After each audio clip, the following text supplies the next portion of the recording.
make their next connection. Noah could picture his grandparents trying to navigate the airport. Probably would have looked like this couple, although Granddad never would have flown. He loved to drive.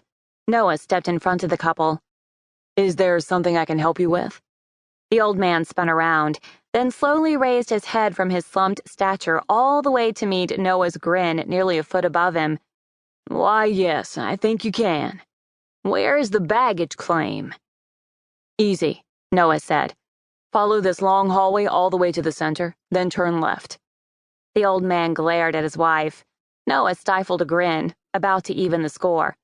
"There are signs. It's well marked." A smile spread across the old woman's face. "You wouldn't happen to know how to text, would you?" "Actually, I'm an expert at it." Noah held out his hand and the old woman passed him her phone.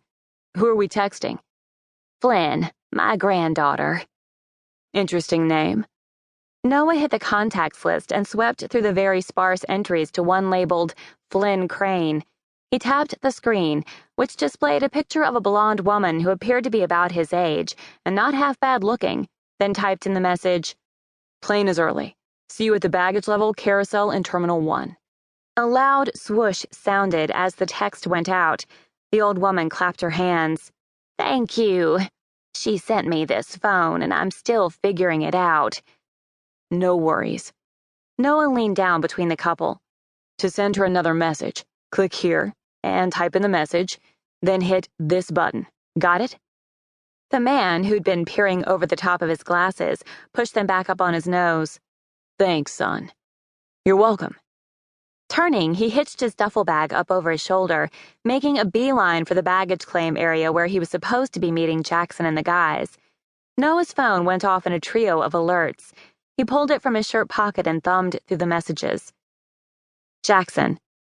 "Yo, CA Dreamer. Plane landed 10 minutes ago. Where are you?" Noah. "On my way." Jackson. "You schmoozing the stewardess or the girl seated next to you? $20 bet riding on you."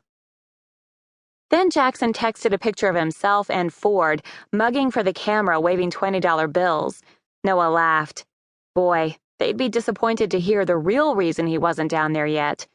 Stopping to take a leak and helping an old couple sounded more Boy Scout than he cared to admit. The last time Noah and the guys had been together was in Vegas for the Barrett-Jackson car show. He had schmoozed the airline attendant and taken her out that night, so the bet wasn't a bad one. That had been less than 2 years ago. There had been plenty of schmoozing hot women on that trip, and although his life hadn't changed since then, a lot had changed for his friends. Back then, they'd all vowed their bachelorhood was the most important thing to maintain, aside from their friendship. And while they used to run 4 strong, one had gotten married to a girl he'd met on that Sin City trip, and since they were expecting their first child any day now, there'd only be 3 this time. That was one of his biggest beefs with the whole marriage thing. People changed. At least he'd been lucky enough to realize that before he walked down the aisle and ended up losing half his stuff. He liked things just the way they were. Not a thing wrong with being single. Noah and Ford had agreed to come in early for the wedding and stay an extra day to help get Angie moved into Jackson's house. Noah would bet $100 that place would look a lot different in just 6 months. Ruffles here, girly colors there. Probably all of Jackson's most prized possessions quarantined in what women like to call the man cave, which was really a place to hide from the world all the good stuff men love. The way Noah imagined the man cave, there'd be a turnstile instead of a door. The price of entry? Your man card. Never to be seen again. Noah's teeth ached. He opened his mouth, relieving the pressure on his jaw. Grinding his teeth had become a habit with all the recent talk of weddings. He'd never let a woman come between him and his stuff. She'd probably want to use the precious square footage of his garage as a guest room addition.